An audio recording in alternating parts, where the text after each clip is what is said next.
शहर के पुराने मोहल्ले में, जहां गलियां इतनी तंग थीं कि दो बैलगाड़ियां एक साथ न गुजर सकें, अकरम साहब का मकान एक पुरानी पहचान की तरह खड़ा था। पीली दीवारें, लकड़ी के भारी दरवाजे और छत पर उगी वो घास जो बरसों से किसी ने नहीं उखाड़ी थी। मकान पुराना था, मगर उसमें रहने वाले लोगों की यादें उससे भी पुरानी थीं। अकरम साहब ने इस मकान में अपनी जिंदगी के 50 से ज्यादा साल गुजारे थे। जवानी में दाखिल हुए थे, बुढ़ापे में निकले, और निकले भी तो सिर्फ एक सफेद चादर में लिपटकर, कंधों पर उठकर। उनकी मौत कोई अचानक आई आफत नहीं थी। वो बीमार थे महीनों से, और सबको पता था कि वक्त करीब है। मगर जब मौत आती है तो उसकी आहट जानते हुए भी आदमी तैयार नहीं होता। अकरम साहब के दो बेटे थे।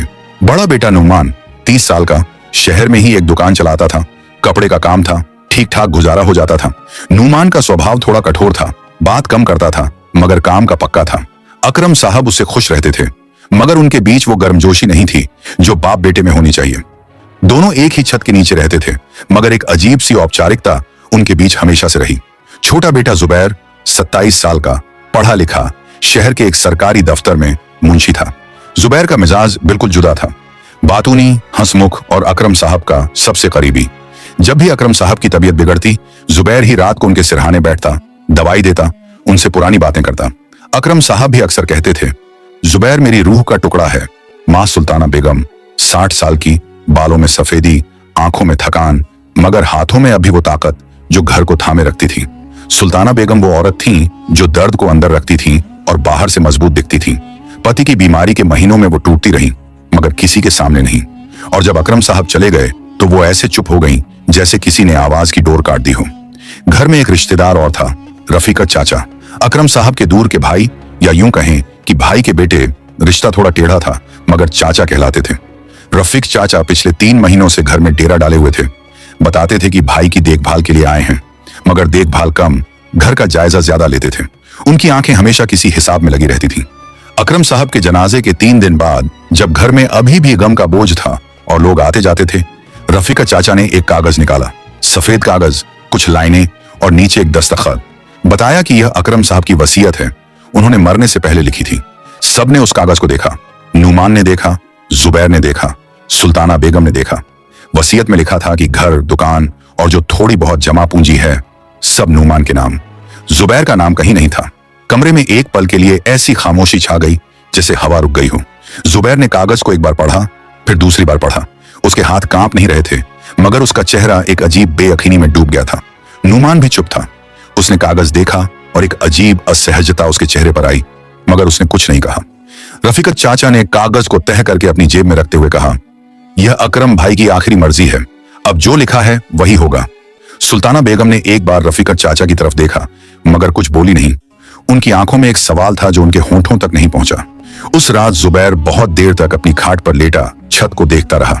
उसके दिमाग में एक ही बात घूम रही थी, बाप ने उसे कुछ नहीं दिया। वो बाप जो उससे कहता था, तू मेरी आंखों की रोशनी है। वो बाप जो बीमारी में उसका हाथ थामकर सोता था। उस बाप ने अपनी वसीयत में उसका नाम तक नहीं लिखा। जुबैर को दौलत से कोई बहुत गहरा लगाव नहीं था। वो मुंशी था, कमाता था, गुजारा कर लेता, मगर यह बेइज्जती की तरह लग रहा था, जैसे बाप ने आखिरी वक्त में कह दिया हो कि तुम मेरे नहीं हो। यह दर्द पैसों का नहीं था, यह दर्द रिश्ते के इनकार का था। अगले दिन कासिम वकील आए। रफीकत चाचा ने उन्हें बुलाया था। बताया कि वसीयत की कानूनी कार्यवाही शुरू करनी है। कासिम वकील एक उम्र दराज आदमी थे, सफेद कुर्ते में, चश्मा लगाए, हाथ में एक पुराना चमड़े का बस्ता। वो बैठे, चाय पी और कागजात देखे। जुबैर भी कमरे में था, चुप, एक कोने में। रफीकत चाचा ने वकील से कहा कि जल्द से जल्द नुमान के नाम सब कुछ हो जाए। नुमान उस वक्त वहां नहीं था, वो दुकान पर गया था। वकील ने कागज उठाया, पढ़ा और एक बार जुबैर की तरफ देखा। जुबैर ने उनसे नजरें नहीं मिलाई। वकील के जाने के बाद रफीकत चाचा ने जुबैर के कंधे पर हाथ रखा और बड़े प्यार से कहा, बेटे, तुम्हारे बाप की यही मर्जी थी। उन्होंने सोचा होगा नुमान बड़ा है, घर की जिम्मेदारी उसकी। तुम जवान हो, कमाते हो, तुम्हें कहां जरूरत है। जुबैर ने रफीकत चाचा की तरफ देखा और एक हल्की सी मुस्कान दी, वो मुस्कान जो असल में कुछ और छुपा रही थी। उसने सिर्फ इतना कहा, जी चाचा, मगर उसके अंदर एक सवाल बहुत जोर से उठ रहा था। अगर बाप की यही मर्जी थी तो उन्होंने मुझे कभी बताया क्यों नहीं? आखिरी महीनों में जब हम घंटों बातें करते थे, जब वो मेरा हाथ थाम कर रोते थे, तो एक बार भी क्यों नहीं कहा? शाम को नुमान दुकान से लौटा, वो थका हुआ था। जुबैर उससे मिला। दोनों भाइयों के बीच उस दिन पहली बार वसीयत की बात हुई। नुमान ने साफ कहा, मुझे पता नहीं था कि अब्बा ने ऐसा किया है। मुझे उन्होंने कभी नहीं बताया। जुबैर ने उसकी आंखों में देखा। नुमान झूठ नहीं बोल रहा था। उसके चेहरे पर भी एक अजीब सी उलझन थी। तुम नाराज मत होना, नुमान ने कहा। घर तुम्हारा भी है, रहोगे यहीं, खाओगे यहीं, मैं तुम्हें निकालने वाला नहीं। जुबैर ने फिर वही हल्की मुस्कान दी। भाई मुझे घर नहीं चाहिए, मुझे बस समझ नहीं आ रहा। उस रात जुबैर ने अपने बाप का कमरा खोला। कमरा अभी भी वैसा ही था। वही खाट, वही तकिया, वही छोटी सी मेज जिस पर दवाइयां रखी रहती थीं। अब भी कुछ शीशियां वहां थीं। जुबैर बैठ गया खाट के किनारे पर।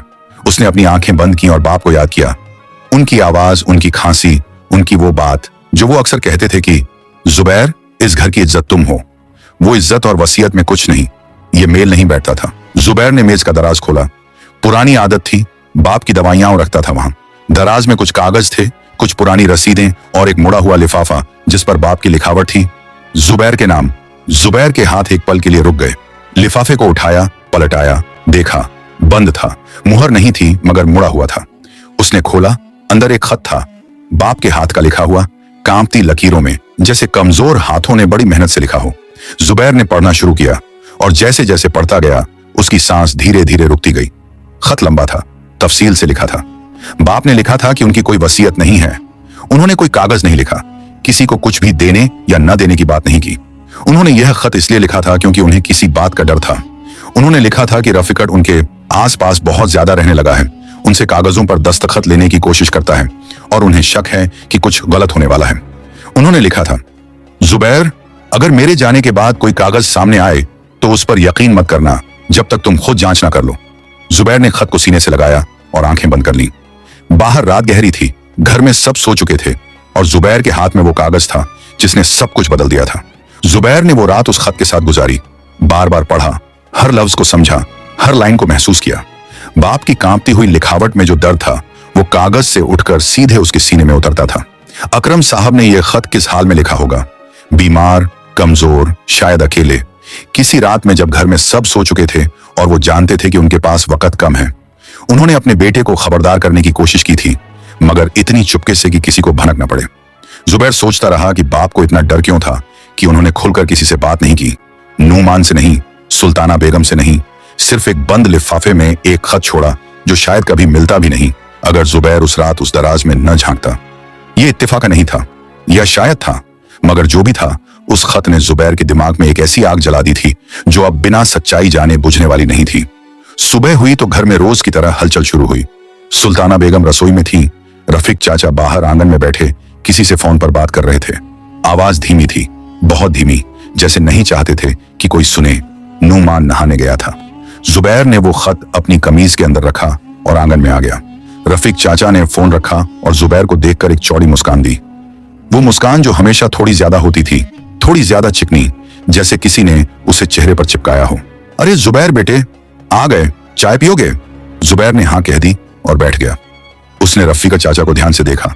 उनकी आंखें, उनके हाथ, उनकी हरकतें। एक आदमी जब कुछ छुपाता है तो उसके जिस्म में एक तनाव होता है जो बहुत गौर से देखने पर नजर आता है। रफीक चाचा में वो तनाव था। वो बहुत ज्यादा इत्मीनान दिखा रहे थे और असली इत्मीनान कभी इतना दिखाया नहीं जाता। दोपहर को जब रफीक चाचा कमरे में आराम करने गए और सुल्ताना बेगम भी थोड़ा लेट गईं, जुबैर ने नुमान को अलग बुलाया। दोनों छत पर गए, वहां कोई नहीं था। जुबैर ने वो खत निकाला और नुमान के हाथ में दे दिया। पढ़ो, बस इतना कहा। नुमान ने पढ़ा, पहले जल्दी जल्दी, फिर धीरे धीरे। जैसे जैसे वो पढ़ता गया उसका चेहरा बदलता गया। जब खत खत्म हुआ तो उसने कागज को वापस मोड़ा और कुछ देर चुप रहा। ये अब्बा की लिखावट है, उसने कहा। ये सवाल नहीं था, ये यकीन था। नुमान अपने बाप की लिखावट पहचानता था, जुबैर की तरह। हाँ, जुबैर ने कहा। दोनों भाई एक दूसरे को देखते रहे। पहली बार उनके बीच वो औपचारिकता नहीं थी।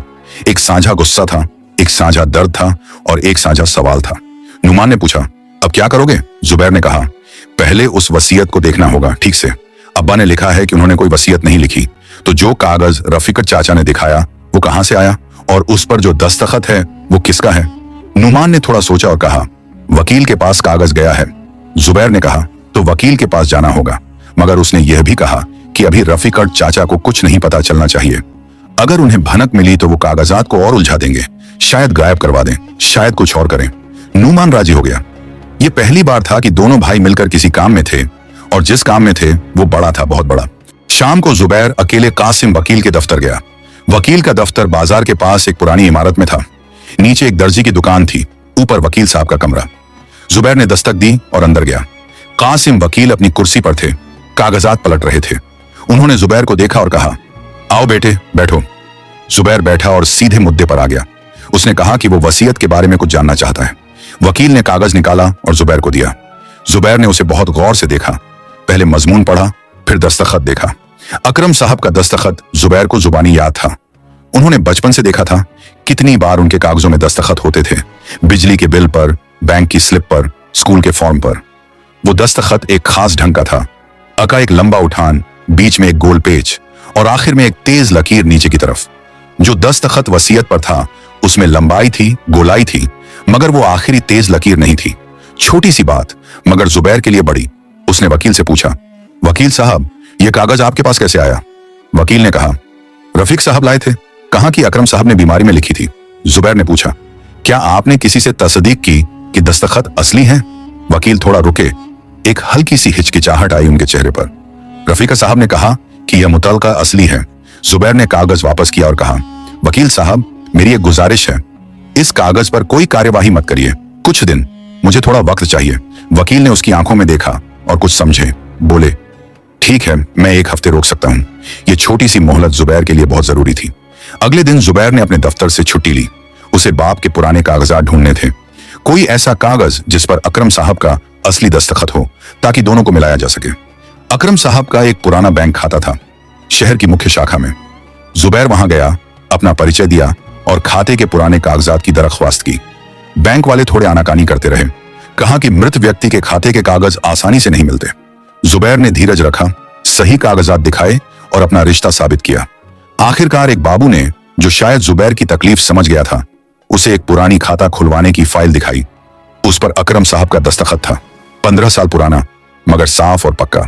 जुबैर ने उस दस्तखत की फोटो अपने जहन में बसा ली। वो अ का लंबा उठान, बीच की गोलाई और आखिर में वो तेज नीचे की लकीर जो वसीयत वाले दस्तखत में बिल्कुल नहीं थी। ये फर्क इत्तेफाकी नहीं था। 15 साल में इंसान का दस्तखत बदलता है, हाँ, मगर बीमारी में कांपते हाथों से लिखा दस्तखत और ज्यादा अधूरा होता है, न कि अलग ढंग का। जो वसीयत पर था वो एक नकल थी, अच्छी नकल मगर नकल। जुबैर बैंक से बाहर निकला और उसके कदम एक नई दिशा में उठने लगे। उसे एक ऐसे आदमी की जरूरत थी जो कागजात और दस्तखत की परख करता हो, कोई जानकार, कोई जिस पर भरोसा हो। जुबैर के दफ्तर में एक बुजुर्ग क्लर्क थे, हाशिम साहब। 55 साल की उम्र, 40 साल से सरकारी कागजात देखते आए थे। उनके बारे में मशहूर था कि वो एक कागज को एक नजर में पढ़ लेते हैं और बता देते हैं कि कब लिखा गया, किसने लिखा और कहां कहां काट छांट हुई है। जुबैर शाम को हाशिम साहब के घर गया, बिना किसी को बताए, बिना किसी से जिक्र किए। हाशिम साहब ने दरवाजा खोला और जुबैर को देखकर हैरान हुए। अरे जुबैर मियां, इस वक्त, आओ आओ। जुबैर अंदर गया, बैठा और उन्हें सब कुछ बताया, बाप की मौत से लेकर वसीयत तक, खत से लेकर बैंक तक। हाशिम साहब ने सुना, बिना बीच में टोके, बिना कोई सवाल किए। जब जुबैर खत्म हुआ तो उन्होंने थोड़ी देर सोचा और कहा, वसीयत का असली कागज मेरे पास लाओ। जुबैर ने कहा, वो वकील के पास है। हाशिम साहब ने कहा, क्या वकील देंगे? जुबैर ने कहा, मैंने उन्हें बताया नहीं था कि मुझे किस लिए चाहिए, मगर वो एक हफ्ते रोके हुए हैं। हाशिम साहब ने सिर हिलाया। ठीक है, कल वकील के पास जाओ, कागज मांगो, कहो कि खुद पढ़ना है, मैं भी साथ चलूंगा। जुबैर को उस रात पहली बार थोड़ा हल्का महसूस हुआ, जैसे किसी ने कंधे पर हाथ रखा हो। दूसरे दिन हाशिम साहब और जुबैर दोनों कासिम वकील के दफ्तर पहुंचे। वकील ने हाशिम साहब को देखा, दोनों एक दूसरे को जानते थे, पुराना वास्ता था। वकील ने कागज निकाला और दोनों के सामने रखा। हाशिम साहब ने कागज उठाया, उसे रोशनी के सामने किया, उसे पलटा, उसके किनारों को छुआ और दस्तखत को एक खास नजर से देखा। पूरे 5 मिनट लगे, बिल्कुल खामोश, बिल्कुल गंभीर। फिर उन्होंने कागज को मेज पर रखा और वकील की तरफ देखा। कासिम भाई, उन्होंने कहा, यह कागज 3 महीने से पुराना नहीं है। जिस स्याही से लिखा गया है वो अभी भी बहुत कम ऑक्सीकृत है, और यह दस्तखत, इसमें हाथ का दबाव बाईं तरफ ज्यादा है, जबकि अगर कोई बीमार हाथ से लिख रहा हो तो दबाव बराबर या दाईं तरफ होता है। कमरे में एक पल की खामोशी रही। वकील ने कागज को फिर से उठाया और गौर से देखा। फिर उन्होंने जुबैर की तरफ देखा और उनकी आंखों में कुछ था जो शर्मिंदगी और नाराजगी का मिला जुला जज्बा था। मुझे बताना चाहिए था, उन्होंने कहा। जुबैर ने कहा, अब भी वक्त है वकील साहब। कासिम वकील ने एक गहरी सांस ली और कहा, यह कागज पर कोई कानूनी कार्यवाही नहीं होगी जब तक इसकी तस्दीक किसी सरकारी माहिर से नहीं हो जाती। यह वो बात थी जो जुबैर सुनना चाहता था। बाहर निकलते हुए हाशिम साहब ने जुबैर से कहा, बेटे, यह काम यहां खत्म नहीं होता। जाली दस्तखत साबित करना एक बात है, मगर यह साबित करना कि वसीयत नकली है, इसके लिए तुम्हें असली वसीयत की जरूरत होगी, या कोई ऐसा गवाह जो बता सके कि अकरम साहब ने ऐसी कोई वसीयत नहीं लिखी। जुबैर ने कहा, अब्बा के खत में लिखा है कि उन्होंने कोई वसीयत नहीं लिखी। हाशिम साहब ने कहा, एक खत काफी नहीं होगा, खत भी बनाया जा सकता है, ये वो लोग कहेंगे। जुबैर को पता था कि रास्ता अभी लंबा है।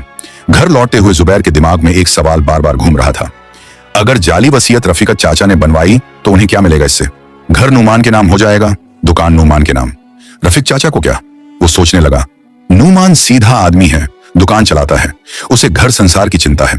अगर रफीक चाचा ने नूमान को अपने हाथ में रखा, उस पर दबाव डाला या उसे किसी तरह काबू किया, तो अकरम साहब की सारी जायदाद दरअसल रफीक चाचा के हाथ में आ जाएगी। पर्दे के पीछे से ये एक पुराना खेल था, जुबैर समझ रहा था। कठपुतली के सामने नाचती है, धागे पीछे से खींचे जाते हैं। घर पहुंचा तो रफीक चाचा दरवाजे पर ही मिल गए। कहां गए थे बेटे? उनकी आवाज में वही चिकनाई थी। बस जरा एक दोस्त के पास, जुबैर ने कहा। रफीका चाचा ने एक पल उसे देखा। उनकी आंखों में कुछ था, एक तीखापन जो मुस्कान के पीछे छुपा था। ठीक है, खाना खाओ, कहकर वो अंदर चले गए। जुबैर ने उनकी पीठ देखी और मन में सोचा, तुम्हें अभी नहीं पता कि क्या होने वाला है। रात को सुल्ताना बेगम के पास गया। मां बैठी थी, तस्बीह हाथ में थी। जुबैर बैठा और धीरे से बोला, अम्मी, एक बात पूछनी है। मां ने तस्बीह रख दी और उसे देखा। अब्बा ने आखिरी दिनों में आपसे कुछ कहा था क्या? वसीयत के बारे में या किसी कागज के बारे में? सुल्ताना बेगम थोड़ी देर चुप रही, फिर उन्होंने कहा, तुम्हारे अब्बा ने एक बार कहा था, रात को जब तुम दोनों सो गए थे, उन्होंने कहा था कि रफीक से होशियार रहना, बस इतना। मैंने पूछा तो कहने लगे, कुछ नहीं, बस ऐसे ही। जुबैर ने मां का हाथ थाम लिया। मां की आंखें भर आईं। क्या हुआ है जुबैर, मुझे सच बताओ। जुबैर ने उस रात मां को सब बताया, खत भी, वसीयत भी, वकील के पास जाना भी, हाशिम साहब की बात भी। सुल्ताना बेगम ने सुना, बीच में नहीं बोली, रोई नहीं, बस सुनती रही। जब जुबैर खत्म हुआ तो उन्होंने एक गहरी सांस ली और कहा, मुझे पहले से शक था। जिस दिन रफीका ने वो कागज निकाला, मेरा दिल नहीं माना। तुम्हारे अब्बा ऐसे नहीं थे। वो मरते वक्त अपने जुबैर को भूल जाई। ये हो नहीं सकता। मां ने जुबैर के सिर पर हाथ रखा। जो करना है करो बेटे, मां तुम्हारे साथ है। ये वो पल था जब जुबैर को सबसे ज्यादा ताकत मिली, पैसों की नहीं, हौसले की। अगले दिन जुबैर ने नूमान को सब बताया, हाशिम साहब की राय भी, मां की बात भी। नूमान का चेहरा सुनते सुनते और सख्त होता गया। जब सब सुन लिया तो उसने पूछा, अब अगला कदम? जुबैर ने कहा, अब्बा के कमरे में बहुत कुछ होगा जो हमने ठीक से नहीं देखा। उनकी अलमारी, उनके बक्से, उनकी पुरानी चीजें, शायद कुछ और हो जो हमें कुछ बताए। नूमान ने कहा, ठीक है, आज रात रफीक चाचा के सो जाने के बाद। जुबैर राजी हो गया। देर रात जब घर में सब सो चुके थे और रफीक चाचा के कमरे से खर्राटों की आवाज आ रही थी, दोनों भाई बाप के कमरे में दाखिल हुए। एक छोटी सी टॉर्च थी, रोशनी कम मगर काफी। पहले अलमारी देखी, कपड़े, कुछ पुरानी किताबें, एक डिब्बे में पुराने सिक्के, फिर एक लकड़ी का बक्सा, उसमें पुराने कागजात, बिजली के पुराने बिल, स्कूल के पुराने कार्ड। जुबैर ने एक एक कागज देखा। नूमान ने कमरे के एक कोने में रखी एक पुरानी संदूक की तरफ इशारा किया। वो संदूक जो बरसों से बंद पड़ी थी, जिस पर धूल की एक मोटी तह थी। इसे कभी खोला था? जुबैर ने पूछा। नूमान ने कहा, नहीं, अब्बा इसे कभी खोलते नहीं थे। दोनों उसके पास बैठ गए। संदूक में ताला था, एक पुराना लोहे का ताला। चाबी कहां होगी? जुबैर को याद आया, अकरम साहब के गले में एक धागे में हमेशा कुछ बंधा रहता था। उनके जाने के बाद वो धागा उतारकर मां के पास रखा गया था। अम्मी के पास अब्बा का धागा होगा, जुबैर ने कहा। वो उठा, मां के कमरे में गया। मां सो नहीं रही थी, लेटी थी, आंखें खुली थी। जुबैर ने धागे के बारे में पूछा। मां ने बिना कुछ कहे उठकर एक छोटा सा डिब्बा खोला और एक धागा निकाला। उसमें एक छोटी सी चाबी बंधी थी। जुबैर ने चाबी लाकर ताले में लगाई, वो खुल गया। संदूकों का ढक्कन उठाया। अंदर पुरानी चीजें थीं, कुछ तस्वीरें, एक पुराना कुरान, कुछ खत जो शायद अकरम साहब के बाप ने उन्हें लिखे थे, और सबसे नीचे एक सफेद लिफाफा, बंद, मुहरबंद, और ऊपर लिखा था, वसीयतनामा, अकरम हुसैन। दोनों भाइयों ने एक दूसरे को देखा। टॉर्च की रोशनी में वो लिफाफा चमक रहा था, और उसके अंदर जो था उसने इस पूरी कहानी का रुख मोड़ देना था। जुबैर के हाथ एक पल के लिए रुके रहे। लिफाफे को उठाने से पहले उसने एक गहरी सांस ली। ये वो लम्हा था जब आदमी जानता है कि अगला कदम उठाने के बाद जिंदगी पहले जैसी नहीं रहेगी, या तो बेहतर होगी या और मुश्किल। नूमान भी उसके बराबर में बैठा था, टॉर्च थामे, सांस रोके। कमरे में वो खामोशी थी जो सिर्फ रात के बहुत गहरे पहर में होती है। बाहर कोई आवाज नहीं, सिर्फ कभी कभी किसी दूर के कुत्ते का रोना और पुराने मकान की लकड़ियों की हल्की चरचराहट। जुबैर ने लिफाफा उठाया। उस पर मुहर लगी थी, लाल रंग की, जैसे किसी ने बड़े एहतमाम से बंद किया हो। नीचे तारीख लिखी थी, 6 महीने पुरानी। यानी अकरम साहब ने यह उस वक्त लिखा था जब वो बीमार तो थे, मगर अभी चलते फिरते थे, जब उनके हाथ में कुछ ताकत बाकी थी। नुमान ने कहा, खोलो। जुबैर ने मुहर तोड़ी, बड़े आराम से, जैसे किसी मुकद्दस चीज को छू रहा हो। लिफाफे के अंदर 2 कागज थे। एक पर बाप की लिखावट थी, घनी और साफ, जैसे किसी ने बहुत सोच समझकर एक एक लफ्ज लिखा हो। दूसरा कागज एक छोटी सी पर्ची थी। जुबैर ने पहले वाला बड़ा कागज उठाया और पढ़ने लगा। यह असली वसीयत थी, अकरम साहब की, उनके अपने हाथ की लिखी हुई, जिसमें उन्होंने साफ लिखा था कि घर दोनों बेटों का बराबर है, दुकान नुमान संभालेगा, मगर आमदनी में जुबैर का हिस्सा रहेगा, और मां की जिंदगी भर की जिम्मेदारी दोनों की मिलकर है। हर चीज का हिसाब था, बारीक, सोचा समझा, इंसाफ पर टिका हुआ। और सबसे नीचे वो दस्तखत था, अ का लंबा उठान, बीच की गोलाई और आखिर में वो तेज लकीर, बिल्कुल वही जो बैंक के कागज पर थी, असली। दूसरी पर्ची पर सिर्फ 4 लाइनें थीं, अकरम साहब के हाथ की। लिखा था, यह वसीयत मैंने अपनी पूरी होश में, बिना किसी दबाव के और अपनी मर्जी से लिखी है। जो कोई इसके खिलाफ कोई और कागज लाए वो झूठा है। मेरे दोनों बेटे मेरी जान हैं, एक को दूसरे से कम नहीं समझता। जुबैर की आंखें भर आईं। उसने कागज को ऊपर उठाया और टॉर्च की रोशनी में बाप के उन लफ्जों को देखता रहा। नुमान ने वो पर्ची ली और पढ़ी। उसने कुछ नहीं कहा, मगर उसकी आंखें लाल हो गईं और उसने कागज को मेज पर रखते वक्त हाथ को थोड़ा कांपते हुए संभाला। दोनों भाई देर तक उस अंधेरे कमरे में बैठे रहे। बाप की चीजों के बीच, उनकी खुशबू के बीच, उनकी यादों के बीच कोई कुछ नहीं बोला। कभी कभी खामोशी ही सबसे बड़ी बात होती है, उसमें वो सब होता है जो लफ्जों में नहीं आता। नुमान ने आखिरकार कहा, यह कागज बहुत संभाल कर रखना है। जुबैर ने हाँ कहा और लिफाफा अपनी कमीज के अंदर रख लिया। कल क्या करोगे? नुमान ने पूछा। जुबैर ने कहा, कल नहीं, पहले यह समझना है कि रफीक चाचा ने जाली वसीयत कैसे बनवाई, किसने बनाई, और इस सब के पीछे पूरा खेल क्या है। एक जाली कागज दिखाना काफी नहीं, हमें पूरी जंजीर पकड़नी है, वरना वो कोई और रास्ता निकाल लेंगे। नुमान ने उसे देखा और कहा, तुम बहुत सोचते हो। जुबैर ने कहा, अब्बा ने कहा था, जल्दी में कदम उठाने वाले अक्सर गलत जगह पहुंचते हैं। अगली सुबह घर में हमेशा की तरह का माहौल था, या कम से कम ऊपर से ऐसा लगता था। रफीका चाचा नाश्ते की मेज पर बैठे थे, अखबार हाथ में, चाय सामने। उनके चेहरे पर वही इत्मीनान था जो गलत काम करने के बाद उन लोगों पर होता है जो यह समझते हैं कि उनका किया हुआ कभी पकड़ा नहीं जाएगा। जुबैर ने उनके साथ बैठकर नाश्ता किया, बातें की, यहां तक कि एक बार हंसा भी, मगर अंदर से वो हर उस बात को नोट कर रहा था जो रफीक चाचा कह रहे थे। रफीक चाचा ने नुमान से कहा कि वकील साहब ने कहा है कि कागजी कार्यवाही अगले हफ्ते शुरू होगी, दुकान और घर की रजिस्ट्री के लिए।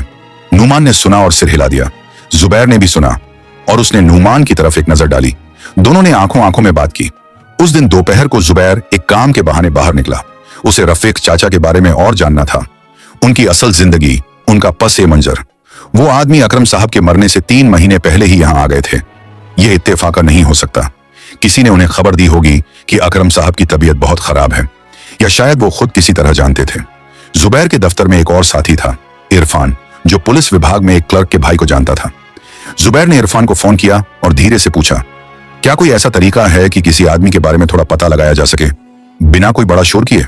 इरफान ने पूछा, किसके बारे में? जुबैर ने रफीक का नाम बताया। इरफान ने कहा, शाम को मिलो। शाम को दोनों एक चाय की दुकान पर मिले। इरफान ने जो बताया वो जुबैर के लिए नया था, मगर उसके अंदाजे की तस्दीक भी करता था। रफीक चाचा के बारे में पड़ोसी शहर में कुछ बातें मशहूर थीं। एक बार एक बुजुर्ग रिश्तेदार के घर में ऐसे ही रहने आए थे और उनके मरने के बाद एक कागज सामने आया था जिसमें उनके नाम कुछ जमीन थी। उस वक्त मामला दब गया था। रिश्तेदारों ने लड़ाई से बचने के लिए छोड़ दिया था। यह पहली बार नहीं था। जुबैर ने यह सुना और उसके मन में सब कुछ और साफ हो गया। रफीका चाचा एक पेशेवर ठग नहीं थे, मगर वो एक मौका परस्त थे जो कमजोर लोगों की तकलीफ में अपना फायदा देखते थे, और अकरम साहब की बीमारी उनके लिए एक मौका थी। जुबैर घर लौटा तो नुमान उसका इंतजार कर रहा था। जुबैर ने उसे सब बताया। नुमान का चेहरा सुनते सुनते और सख्त होता गया। उसकी जबड़े की हड्डियां कसती जा रही थी, जैसे गुस्से को अंदर दबा रहा हो। यह आदमी हमारे घर में है, नुमान ने कहा, अम्मी के साथ एक ही छत के नीचे। जुबैर ने कहा, हाँ, मगर अभी कुछ नहीं करना, अभी नहीं। नुमान ने कहा, क्यों नहीं? हमारे पास असली वसीयत है, जाली वसीयत का पोल भी खुल रहा है। जुबैर ने कहा, भाई, एक कागज से केस नहीं बनता। हमें यह साबित करना होगा कि जाली वसीयत बनाई किसने, उस पर दस्तखत किसने किए, और वो कागज रफीक चाचा के पास से आया। अगर हमने अभी बात की तो वो भाग सकते हैं, कागजात नष्ट कर सकते हैं, कहानी बदल सकते हैं। नुमान ने एक लंबी सांस ली। वो गुस्से को और दबाया। ठीक है, तुम जो कहते हो। यह पहली बार था कि नुमान ने अपने छोटे भाई पर इतना भरोसा किया था और जुबैर ने महसूस किया कि इन दिनों में दोनों भाइयों के बीच जो फौसला बरसों में बना था वो किसी तरह पिघल रहा था। मुसीबत कभी कभी वो काम करती है जो खुशी नहीं कर पाती। अगले दिन जुबैर ने कासिम वकील से दोबारा मुलाकात की, इस बार अकेले, और इस बार उसने असली वसीयत वाला लिफाफा भी साथ लिया। वकील के सामने दोनों कागज रखे, एक तरफ जाली वसीयत, दूसरी तरफ असली। कासिम वकील ने दोनों को ध्यान से देखा, दस्तखतों की तुलना की, तारीखें देखी, कागज की बनावट देखी। फिर उन्होंने चश्मा उतारा और माथे पर हाथ रखा, एक थके हुए आदमी की तरह जो किसी बड़ी गलती को महसूस कर रहा हो। जुबैर बेटे, उन्होंने कहा, मुझे माफ करना, मुझे पहले ज्यादा ध्यान देना चाहिए था।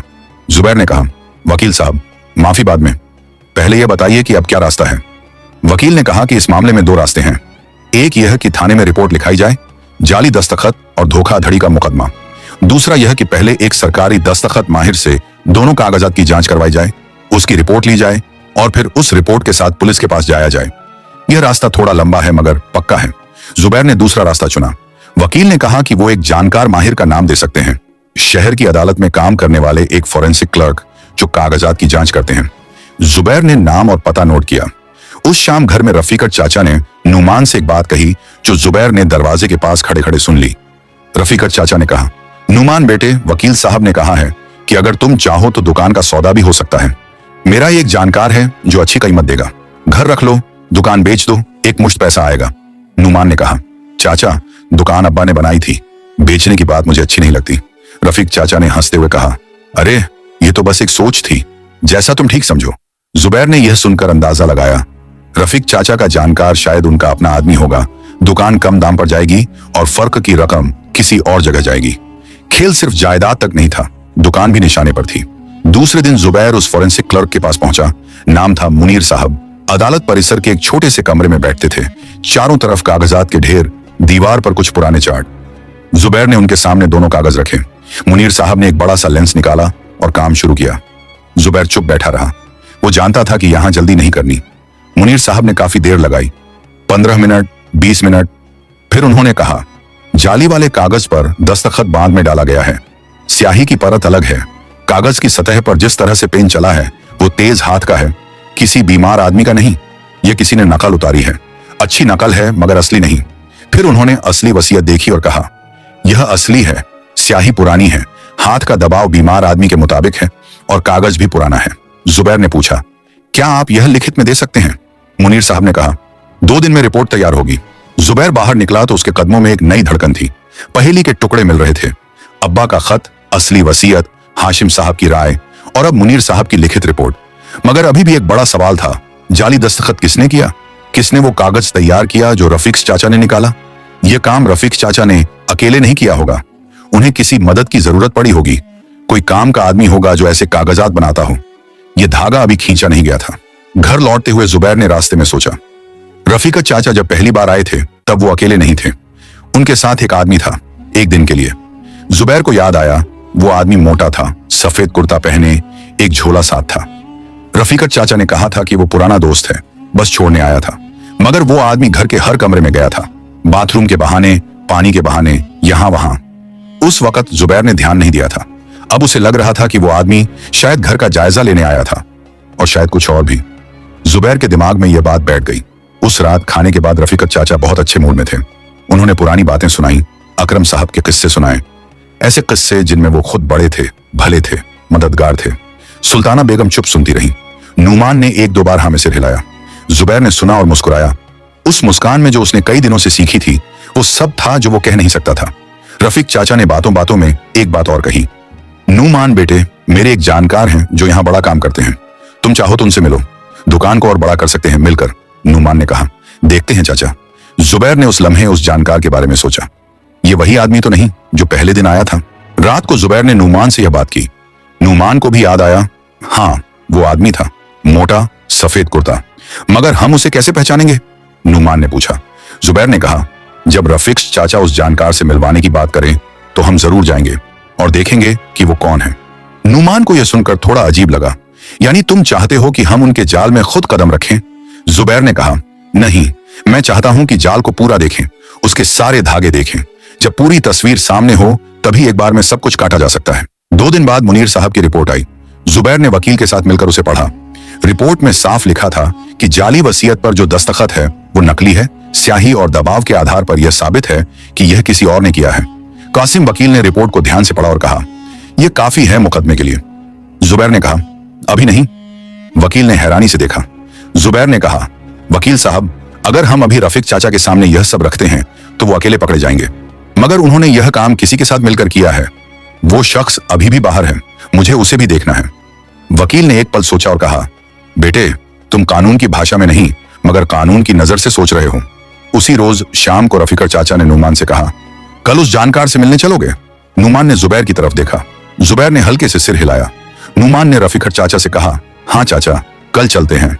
रफीकर चाचा के चेहरे पर जो मुस्कान आई उसमें एक तृप्ति थी, जैसे किसी चाल का एक पेच कस गया हो। जुबैर ने वो मुस्कान देखी और अपने अंदर उसे दर्ज कर लिया। अगले दिन तीनों निकले, रफीक चाचा, नुमान और जुबैर। शहर के एक पुराने इलाके में एक दफ्तर था, छोटा, ऊपरी मंजिल पर, सीढ़ियां तंग। अंदर वही आदमी था, मोटा, सफेद कुर्ता, झोला एक तरफ रखा हुआ। उसने रफीकत चाचा को देखकर एक जानी पहचानी मुस्कान दी। जुबैर ने उसे देखा और उसके चेहरे को दिमाग में बसा लिया। उस आदमी ने नुमान से हाथ मिलाया और कहा, तो आप हैं नुमान साहब? रफीकत भाई ने बहुत तारीफ की है। नुमान ने कहा, जी। कुछ देर बातें हुई, दुकान को बड़ा करने की, किसी साझेदारी की। जुबैर चुप रहा, सुनता रहा। उस आदमी की बातें चिकनी थीं, हर जुमला हिसाब से बना था। जब वो निकले तो जुबैर ने उस आदमी का नाम नोट किया जो उसके दफ्तर के दरवाजे पर एक छोटी सी तख्ती पर लिखा था, सलीम कागज वाला, दस्तावेज सेवाएं। जुबैर के होंठों पर एक हल्की सी हंसी आई। कागज वाला, नाम में ही सब कुछ था। उस शाम जुबैर ने इरफान को फिर फोन किया, सलीम कागज वाला का नाम दिया और पूछा कि इसके बारे में क्या पता चल सकता है। इरफान ने कहा, यह नाम मैंने सुना है, इस पर एक बार पहले भी कोई मामला उठा था, जाली कागजात का, मगर कुछ साबित नहीं हुआ था। जुबैर के हाथ में अब एक और धागा था और वो जानता था कि यह धागा रफीक चाचा से होता हुआ उस जाली वसीयत तक जाता है, और अगर यह धागा पकड़ लिया तो पूरा जाल उघड़ जाएगा। रात को जुबैर बाप के कमरे में अकेले बैठा। उसने वो असली वसीयत निकाली और एक बार फिर पढ़ी। बाप के लफ्ज, मेरे दोनों बेटे मेरी जान हैं। उसने कागज को मोड़ा, लिफाफे में रखा और सोचा, अब्बा, तुमने जो छुपाया था वो मिल गया। जो तुमने डर से नहीं कह पाए वो तुम्हारे लफ्जों ने कह दिया। अब बस एक काम बाकी है। मुनीर साहब की रिपोर्ट जुबैर के हाथ में थी, असली वसीयत लिफाफे में बंद थी और सलीम कागज वाले का नाम उसके जहन में दर्ज था। मगर जुबैर जानता था कि यह सब होने के बावजूद एक कड़ी अभी भी कमजोर थी। यह साबित करना कि सलीम कागज वाले ने ही जाली दस्तखत किया और रफीक चाचा ने उसे यह काम दिया। रिपोर्ट यह बताती थी कि दस्तखत नकली है, मगर यह नहीं बताती थी कि नकली दस्तखत किसने किया। यह फरकट कानून की नजर में बहुत बड़ा था। 2 लोगों को एक साथ पकड़ना था और इसके लिए जुबैर को एक ऐसा कदम उठाना था जो थोड़ा जोखिम का था, मगर जिसके बिना पूरी बात अधूरी रहती। उसने नुमान को सब समझाया। रात को जब घर में सब सो चुके थे, नुमान ने सुना, सोचा और कहा, यह काम मुश्किल है। जुबैर ने कहा, हाँ, मगर नामुमकिन नहीं। जुबैर का इरादा यह था कि रफीक चाचा को एक बार यह यकीन दिलाया जाए कि सब कुछ उनके मुताबिक चल रहा है, कि नुमान तैयार है, वकील आगे बढ़ रहा है और कोई रुकावट नहीं है। इस यकीन में रफीक चाचा ढीले पड़ेंगे और ढीलेपन में आदमी गलतियां करता है। जुबैर यह भी जानता था कि रफीक चाचा किसी न किसी बहाने जल्दी ही सलीम कागज वाले से मिलेंगे, या तो पैसों का हिसाब करने के लिए या आगे की चाल सोचने के लिए, और उस मुलाकात को किसी तरह देखा जाए तो जंजीर पूरी हो जाती है। नुमान ने पूछा, उनकी मुलाकात कैसे देखोगे? वो तो बताएंगे नहीं कि कब और कहां मिलते हैं। जुबैर ने कहा, इरफान का भाई पुलिस के पास है, अगर उसे एक बार सलीम कागज वाले के दफ्तर के आसपास लगाया जाए तो शायद कुछ मिले। अगले दिन जुबैर ने इरफान से दोबारा मुलाकात की। इस बार सब कुछ खुलकर बताया। इरफान पहले थोड़ा हिचकिचाया, यह काम उसके भाई के लिए ज्यादा था, मगर जुबैर ने जब पूरी बात बताई, जब उसने अकरम साहब का खत पढ़कर सुनाया, जब उसने बताया कि एक बूढ़े बाप को उसकी आखिरी बीमारी में किस तरह इस्तेमाल किया गया, इरफान की आंखें बदल गईं। उसने कहा, मैं भाई से बात करता हूं, वो इंसान है, समझेगा। जुबैर ने कहा, बस 2 दिन सलीम के दफ्तर के पास नजर रखे, अगर रफीकर वहां आए तो बस देखे, दर्ज करे। इरफान ने हाँ कह दी। उन 2 दिनों में घर में जुबैर ने बहुत मेहनत से एक ऐसा चेहरा बनाए रखा जो रफीका चाचा को शक न होने दे। उसने रफीका चाचा के साथ बातें की, उनके साथ बैठकर चाय पी, एक आध बार हंसा भी। रफीका चाचा उससे हमेशा थोड़े सतर्क रहते थे। शायद उन्हें जुबैर के चुप रहने का अंदाजा था, मगर जब जुबैर ने खुद उनके साथ घुलने की कोशिश की तो रफीका चाचा थोड़े और खुले। एक शाम उन्होंने जुबैर से कहा, तुम नुमान से बात करो, दुकान के साझेदारी वाले मामले में, अच्छा होगा। जुबैर ने मुस्कुराकर कहा, जी चाचा, जरूर। और उस रात उसने नुमान से कहा कि अगर रफीक चाचा दुकान के बारे में कुछ पूछें तो हाँ में जवाब देना, बस थोड़ा और वक्त। दूसरे दिन दोपहर को इरफान का फोन आया। उसके भाई ने देखा था रफीक चाचा उस सुबह सलीम कागज वाले के दफ्तर में गए थे। करीब 1 घंटा रहे और निकलते वक्त रफीक चाचा के हाथ में एक लिफाफा था। इरफान के भाई ने यह नोट किया था, वक्त, तारीख और दोनों के वहां होने की तस्दीक। जुबैर ने यह सुना और एक गहरी सांस ली। अब रफीक चाचा और सलीम कागज वाले के बीच एक ताजा मुलाकात का गवाह था और उस मुलाकात में एक लिफाफा था जो शायद पैसों का था या किसी और काम का। यह सब मिलाकर एक तस्वीर बन रही थी जो अब मुकम्मल होने के करीब थी। जुबैर ने उसी शाम कासिम वकील को बुलाया। इस बार नुमान भी साथ था। तीनों बैठे और जुबैर ने एक एक बात रखी। पहले अकरम साहब का खत, फिर असली वसीयत, फिर मुनीर साहब की रिपोर्ट, फिर सलीम कागज वाले का पुराना रिकॉर्ड और आखिर में इरफान के भाई की गवाही। वकील ने सब सुना, सब देखा और जब जुबैर खत्म हुआ तो वकील ने चश्मा उतारकर मेज पर रखा और कहा, यह काफी है, यह बहुत काफी है। नुमान ने पूछा, अब? वकील ने कहा, अब थाने में रिपोर्ट होगी, जाली दस्तखत, जाली वसीयत और धोखाधड़ी का मुकदमा रफीका और सलीम दोनों के खिलाफ। जुबैर ने एक पल सोचा, फिर उसने कहा, वकील साहब, एक गुजारिश है, थाने से पहले एक मौका देना चाहता हूं। वकील ने हैरानी से देखा। जुबैर ने कहा, रफीका चाचा से एक बार बात करना चाहता हूं, सबके सामने, घर में। उन्हें बताना चाहता हूं कि हमारे पास क्या है। शायद वो खुद मान जाए, शायद कुछ और सामने आए। और मां के सामने ये होना जरूरी है, वो भी इस घर की हकदार हैं ये जानने की। नुमान ने जुबैर की तरफ देखा। तुम ये क्यों करना चाहते हो? जुबैर ने कहा, क्योंकि अब्बा हमेशा कहते थे कि इंसाफ चुपके से नहीं होता, वो सबके सामने होता है। वकील थोड़ा हिचकिचाए मगर राजी हो गए। तय हुआ कि अगले दिन शाम को घर में यह मुलाकात होगी। वकील भी रहेंगे, सुल्ताना बेगम भी, नुमान भी और जुबैर भी।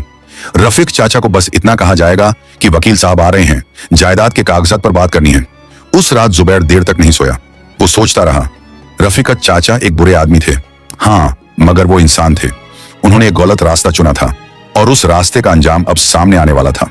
जुबैर के मन में उनके लिए नफरत नहीं थी, एक ठंडी निराशा थी, एक ऐसा दर्द था जो तब होता है जब कोई अपना या अपने जैसा गलत निकल आए। उसने बाप को याद किया, उनका डर, उनकी बेबसी, वो रात जब उन्होंने कांपते हाथों से वो खत लिखा होगा। बाप जानते थे कि कुछ गलत होगा, मगर वो इतने कमजोर हो चुके थे कि रोक नहीं सकते थे। बस एक खत छोड़ सकते थे, एक वसीयत छुपा सकते थे और उम्मीद रख सकते थे। उस उम्मीद को जुबैर ने निभाया था। अगले दिन शाम को कासिम वकील आए। सुल्ताना बेगम को पहले से बता दिया गया था। उन्होंने सुना, सिर हिलाया और कहा, जो होना है हो। रफीका चाचा बैठे थे। उन्हें लग रहा था कि जायदाद की रजिस्ट्री की बात होगी। वो तैयार आए थे, थोड़े खुश भी थे। नुमान एक तरफ बैठा था, जुबैर दूसरी तरफ, वकील सामने। सुल्ताना बेगम एक कोने में चुप। वकील ने बात शुरू की, सीधे, बिना घुमाए। उन्होंने कहा, रफीक साहब, आपने जो वसीयत पेश की थी उसकी जांच हुई है। रफीक चाचा के चेहरे पर एक हल्का सा बदलाव आया, इतना हल्का कि शायद कोई और न देखता, मगर जुबैर ने देखा। जांच? उन्होंने लापरवाही से कहा। क्या जांच? वकील ने कहा, फॉरेंसिक जांच, दस्तखत की। रफीक चाचा की आंखें एक पल के लिए सिकुड़ी। तो? उन्होंने कहा। जुबैर ने तब मुनीर साहब की रिपोर्ट निकाली और मेज पर रखी। यह रिपोर्ट कहती है, उसने कहा, कि जो दस्तखत आपकी वसीयत पर है वो अब्बा का नहीं है, वो नकली है। कमरे में एक पल की खामोशी छाई। रफीक चाचा ने रिपोर्ट की तरफ देखा। उनका चेहरा अब भी सपाट रखने की कोशिश में था, मगर उनकी गर्दन की रग तन गई थी। यह गलत है, उन्होंने कहा, यह रिपोर्ट गलत होगी। जुबैर ने कहा, शायद, मगर यह भी सुनिए। और उसने अकरम साहब का वो खत निकाला, वो खत जो दराज में मिला था। जुबैर ने खत पढ़ा, पूरा, आहिस्ता, हर लफ्ज को साफ बोलते हुए। जब उसने वो हिस्सा पढ़ा जिसमें अकरम साहब ने लिखा था कि रफीका उनसे कागजों पर दस्तखत लेने की कोशिश करता है, तो सुल्ताना बेगम की आंखें भर आईं। वो पहली बार उस रात से रो रही थी जब अकरम साहब गए थे। रफीक चाचा का चेहरा पहली बार टूटा। उस खत की आवाज में कुछ था जो उनकी बनावटी शांति को तोड़ गया। वो कुछ बोलने लगे, मगर नुमान ने हाथ उठाया। चाचा, रुकिए। नुमान उठा और उसने एक कागज मेज पर रखा जो उसने उस सुबह खुद तैयार किया था। वो उन तमाम बातों की एक फहरिस्त थी जो रफीक चाचा ने पिछले हफ्तों में कही थी। दुकान बेचने की बात, सलीम कागज वाले से मिलवाने की बात, जल्दी रजिस्ट्री करवाने की बात। नुमान ने कहा, चाचा, मैं तुम्हारा बड़ा होने का सम्मान करता था। मैंने सोचा था कि तुम यहां अब्बा की याद में आए हो, मगर हर बात का एक हिसाब होता है। रफीक चाचा की आंखें कभी जुबैर पर जाती थीं, कभी नुमान पर, कभी वकील पर। उनमें पहली बार एक बेचैनी थी जो छुपाई नहीं जा रही थी।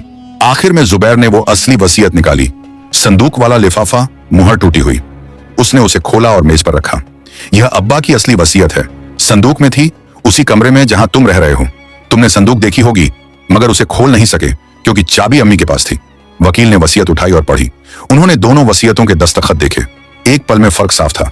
उन्होंने कहा, यह असली है और वो जाली। रफीका चाचा कुछ देर चुप रहे। उनके चेहरे पर अब वो मुस्कान नहीं थी, वो चिकनाई नहीं थी जो हमेशा रहती थी। एक उघड़ा हुआ चेहरा था, थका, शर्मिंदा और डरा हुआ। उन्होंने एक बार सुल्ताना बेगम की तरफ देखा। सुल्ताना बेगम ने नजर नहीं मिलाई। उन्होंने नूमान की तरफ देखा। नूमान की आंखें पत्थर की तरह थीं। उन्होंने जुबैर की तरफ देखा। जुबैर ने उनसे नजर नहीं हटाई। आखिरकार रफीक चाचा ने कहा, मुझसे गलती हुई, बस इतना। 3 लफ्ज जुबैर ने जवाब दिया और उसकी आवाज में गुस्सा नहीं था, तल्खी नहीं थी, बस एक सख्त ठहराव था। उसने कहा, चाचा, गलती और धोखे में फर्क होता है। गलती वो होती है जो अनजाने में हो। यह आपने सोच समझकर किया, तैयारी के साथ किया, एक बीमार बाप की कमजोरी का फायदा उठाकर किया। यह गलती नहीं है। रफीकत चाचा ने कुछ नहीं कहा। वकील ने कहा, रफीकत साहब, आपके पास 2 रास्ते हैं। एक यह कि आप सलीम कागज वाले के बारे में सब कुछ बताई, उसका नाम, उससे आपका लेन देन, कैसे यह काम हुआ। दूसरा यह कि हम कल थाने जाते हैं। रफीकत चाचा की सांस तेज हो गई। उन्होंने एक बार अपने हाथों को देखा, जैसे उनमें कोई जवाब ढूंढ रहे हों। फिर उन्होंने कहा, ठीक है, बताता हूं। जो उन्होंने बताया वो सुनते हुए कमरे में सिर्फ वकील की कलम चलती रही। रफीकत चाचा ने कहा कि सलीम कागज वाले को वो 5 साल से जानते थे। उसने पहले भी 1-2 बार ऐसे काम किए थे। जब उन्हें पता चला कि अकरम साहब बहुत बीमार हैं, तो उन्होंने सलीम से बात की। सलीम ने कहा कि अगर एक पुराना दस्तखत मिले तो वो नकल उतार सकता है। रफीक चाचा ने अकरम साहब की बीमारी के दौरान एक पुरानी रसीद से दस्तखत की नकल उतरवाई। सलीम ने वो वसीयत बनाई, उस पर दस्तखत किया और रफीक चाचा ने उसे संभाल कर रखा। जब अकरम साहब गए तो कागज निकाल दिया। रफीक चाचा ने यह भी बताया कि उनका इरादा था कि दुकान नूमान के नाम होने के बाद सलीम के जरिए उसे सस्ते में बिकवा दें। उसमें से आधे पैसे सलीम को जाने थे, आधे उन्हें। घर के मामले में वो नूमान को धीरे धीरे अपने काबू में लेते, ये उनकी सोच थी। वकील ने सब लिखा। फिर उन्होंने कहा, यह बयान आप पर दर्ज होगा और सलीम कागज वाले के खिलाफ भी मुकदमा होगा। रफीक चाचा ने सिर झुका लिया। नूमान ने कहा, चाचा, आज रात यहां से निकल जाओ, जो होना है कानून करेगा, मगर इस घर में रहने का तुम्हारा हक खत्म हो गया। रफीक चाचा उठे, धीरे धीरे, जैसे अचानक बहुत बूढ़े हो गए हों।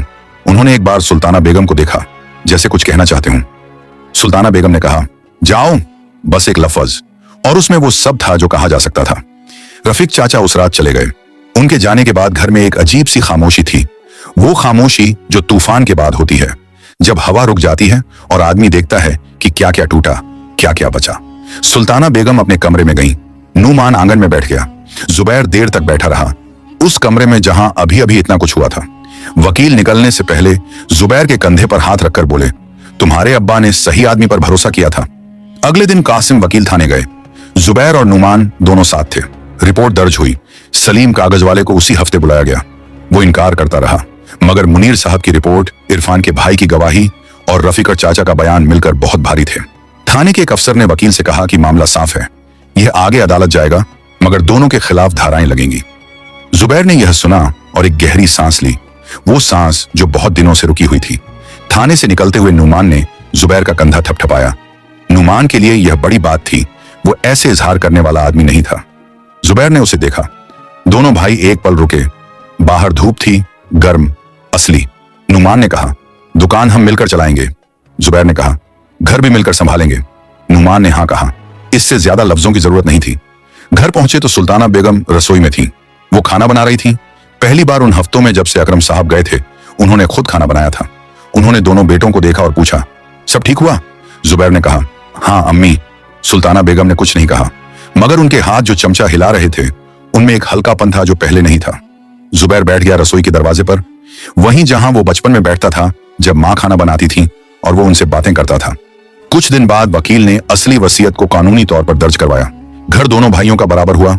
दुकान नूमान के नाम हुई, मगर आमदनी में जुबैर का हिस्सा दर्ज हुआ और मां की देखभाल की जिम्मेदारी दोनों पर। ठीक वैसे जैसे अकरम साहब ने लिखा था, बारीक, सोचा समझा, इंसाफ पर टिका हुआ। जब वकील ने कागजात पर दस्तखत करवाए तो नूमान ने जुबैर से कहा, अब्बा का दस्तखत याद है तुम्हें? जुबैर ने कहा, हाँ। नूमान ने कहा, मुझे भी हमेशा याद रहेगा। उस रात जुबैर बाप के कमरे में गया, आखिरी बार उस तरह जैसे कोई बोझ लेकर जाता है। उसने खाट के किनारे पर बैठकर आंखें बंद की। बाप की आवाज याद आई। वो कहते थे, जुबैर, इस घर की इज्जत तुम हो। उसने आंखें खोली और कमरे को देखा। वही पीली दीवारें, वही खाट, वही छोटी मेज। मगर अब उस कमरे में एक सुकून था जो पहले नहीं था। जैसे कोई बेचैन रूह को जो चाहिए था वो मिल गया और वो आराम से लेट गई। जुबैर ने धीरे से कहा, अब्बा, तुम्हारी बात पूरी हुई। कमरे में कोई जवाब नहीं था, मगर जिस तरह की खामोशी थी उसमें एक इत्मीनान था। बाहर आंगन में नूमान बैठा था, रात के तारों को देखते हुए। जुबैर बाहर आया और उसके पास बैठ गया। दोनों भाई देर तक बैठे रहे। कोई बात नहीं, कोई जल्दी नहीं। पुराने मकान की पीली दीवारें रात में और गहरी लग रही थी। छत पर वही पुरानी घास थी जो किसी ने नहीं उखाड़ी थी, और ऊपर आसमान था, वही जो हमेशा से था। अकरम साहब इस आंगन में कितनी बार बैठे होंगे, कितनी रातें देखी होंगी, कितने सितारे गिने होंगे। उनके जाने के बाद भी यह आंगन था, यह घर था, और उनके दोनों बेटे थे साथ एक दूसरे के पास, उस इज्जत को बचाए हुए जो एक बाप ने अपनी जिंदगी भर कमाई थी और मरते वक्त एक बंद संदूक में, एक मोहरबंद लिफाफे में छोड़ गया था।